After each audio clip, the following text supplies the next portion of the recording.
नमस्कार, आप देख रहे हैं मॉर्निंग मीटर, जहां खबरें नहीं सच का तापमान नापा जाता है। और आज मॉर्निंग मीटर में हमारे साथ जुड़े हैं हमारे सहयोगी सिमरनजीत, जो हमें बताएंगे कि आज हमारे मॉर्निंग मीटर में क्या है। तो सिमरनजीत, क्या कहता है आज का हमारा पहला मॉर्निंग मीटर?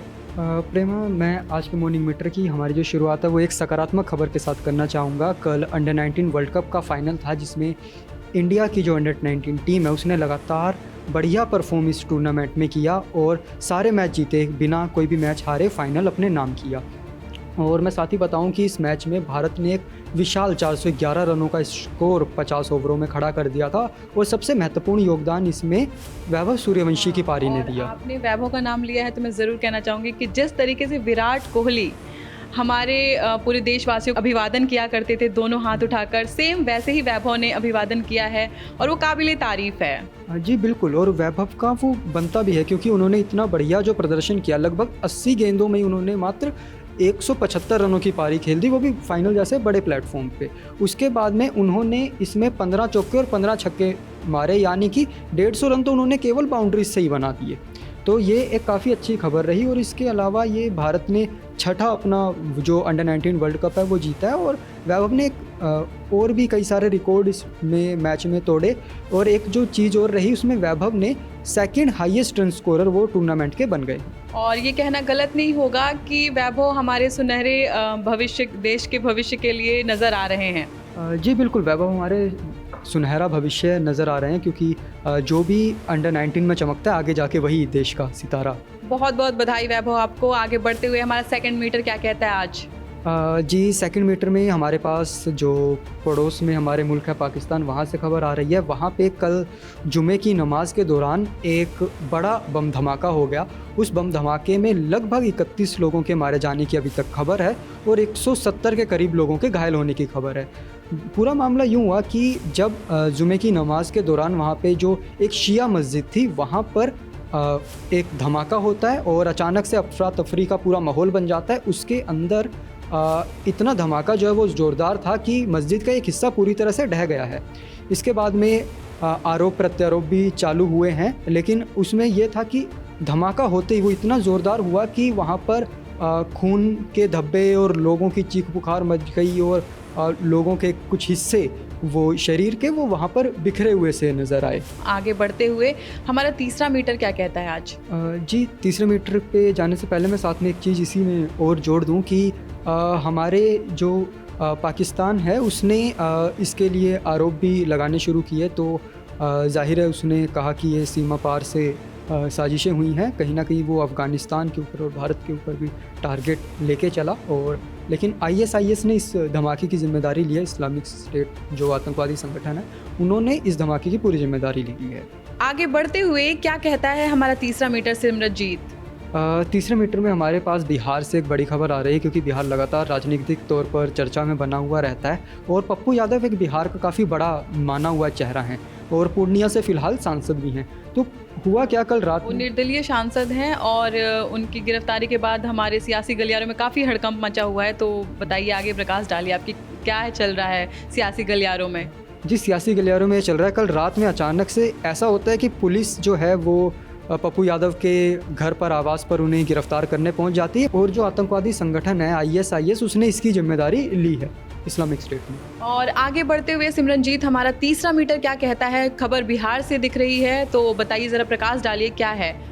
जी, बिहार में ऐसा है कि बिहार लगातार राजनीतिक तौर पर तो चर्चा में बना ही रहता है। इसमें अब जो पूर्णिया से निर्दलीय विधायक हैं पप्पू यादव, उनके क्या हुआ कि कल उन्हें रात में अचानक से गिरफ्तार कर लिया, यानी कि कल और आज के बीच में जो रात्रि हुई। और ये कहना गलत नहीं है कि उसके बाद से सियासी गलियारों में एकदम से हलचल मची हुई है बिहार को लेकर। जी बिल्कुल, सियासी गलियारों में हलचल मची हुई क्योंकि पप्पू यादव अपने आप में काफ़ी बड़ा नाम है और ये पूरा मामला एक 1995 के लैंड केस से जुड़ा हुआ है, यानी कि ज़मीनी विवाद से जुड़ा हुआ है।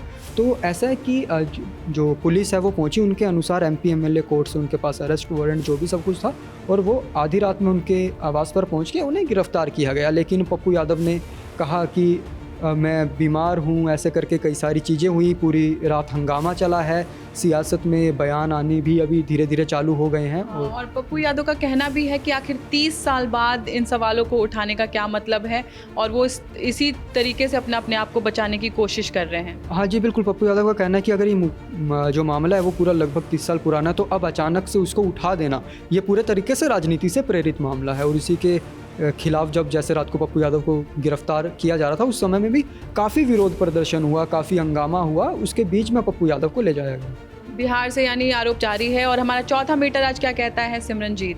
जी चौथा मीटर हमारा एक राहत के लिए खबर है जो आम जनता उनके लिए, क्योंकि साइबर फ्रॉड के मामले जो है ना वो साइबर क्राइम के लगातार बढ़ रहे हैं। और इसी में आरबीआई के जो गवर्नर हैं उन्होंने कहा कि अगर किसी के साथ भी फ्रॉड होता है तो उसमें थोड़ा सा आपको जो सहायता राशि है या फिर मुआवजा है वो एक तरीके से दिया जाएगा। तो 25,000 रुपये का मुआवजा इसमें रखा गया है। डिजिटल इंडिया के दौर में बढ़ते ऑनलाइन फ्रॉड के लिए ये बहुत राहत की बात सामने आई है गवर्नमेंट की तरफ से। तो इसमें और क्या क्या चीज़ें हैं, ज़रा हमें बताइए सिमरनजीत आप। देखिए इसके अंदर ऐसा है कि जैसे किसी के साथ भी फ्रॉड होता था पहले तो कुछ नियम थे, अब उसी में कुछ और चीज़ें अलग से और भी बनाई गई हैं।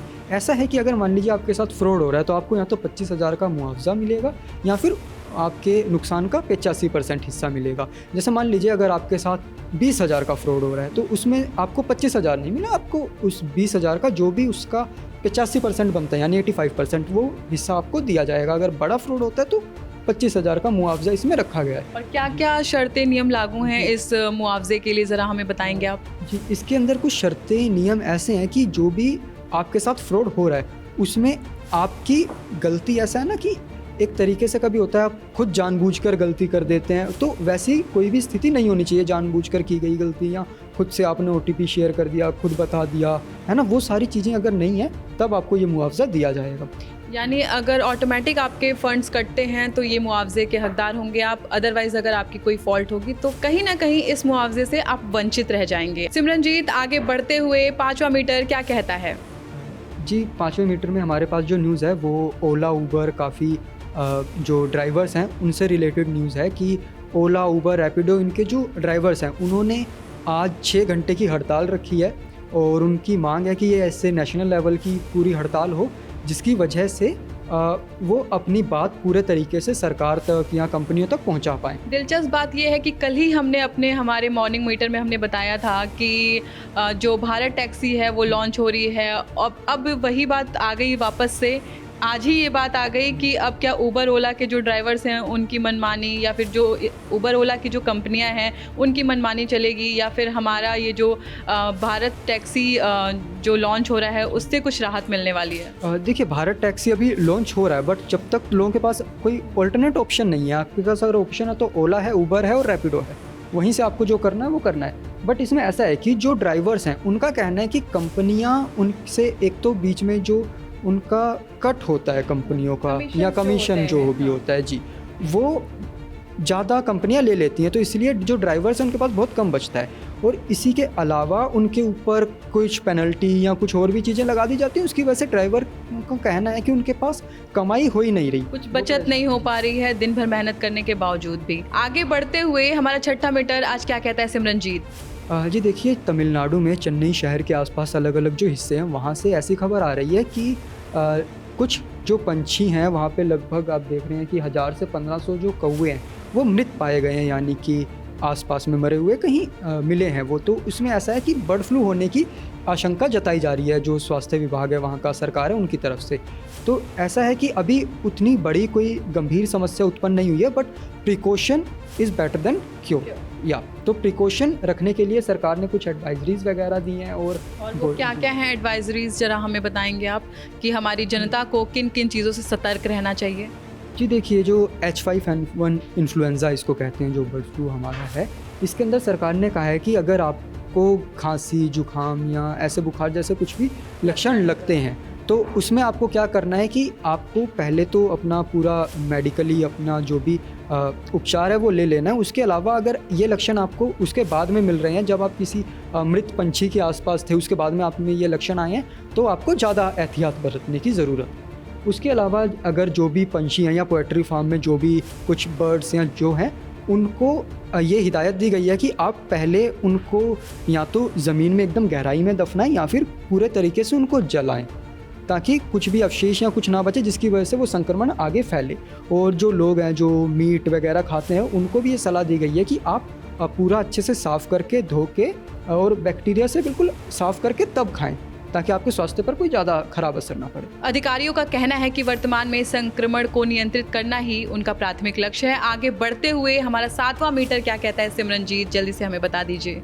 7वें मीटर में हमारे पास एक इंटरनेशनल न्यूज़ है। इंटरनेशनल न्यूज़ में आपने देखा होगा कि ईरान और अमेरिका के बीच में एक काफ़ी पिछले लंबे समय से टकराव की स्थिति बनी हुई है। इसी में हुआ क्या, अमेरिका और ईरान में अब बातचीत का एक थोड़ा सा दौर चल रहा है, बट उसी बीच अमेरिका ने एक एडवाइज़री जो उनके नागरिक ईरान में रह रहे हैं उनके लिए निकाल दी है कि आप लोग ईरान छोड़ दीजिए या तैयार रहिए तुरंत छोड़ने के लिए।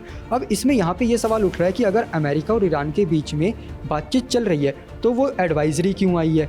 लेकिन अमेरिका अपनी तरफ से कह रहा है कि हमने ये एडवाइज़री ऐसे ही नॉर्मल निकाली है क्योंकि ऐसी स्थिति में हम पहले से ही अपने जो वहाँ पे नागरिक हैं उनको अलर्ट कर देते हैं। जी बिल्कुल, ताकि वो अलर्ट रहें और कोई भी अनहोनी या कुछ वैसी स्थिति में तुरंत वो जो एक्शंस हैं वो रैपिडली वो एक्शंस लिए जा सकें तुरंत ही। जी, लेकिन सवाल यह भी उठता है सिमरनजीत कि अगर बातचीत चल रही है तो इतनी सख्त चेतावनी क्यों दी जा रही है।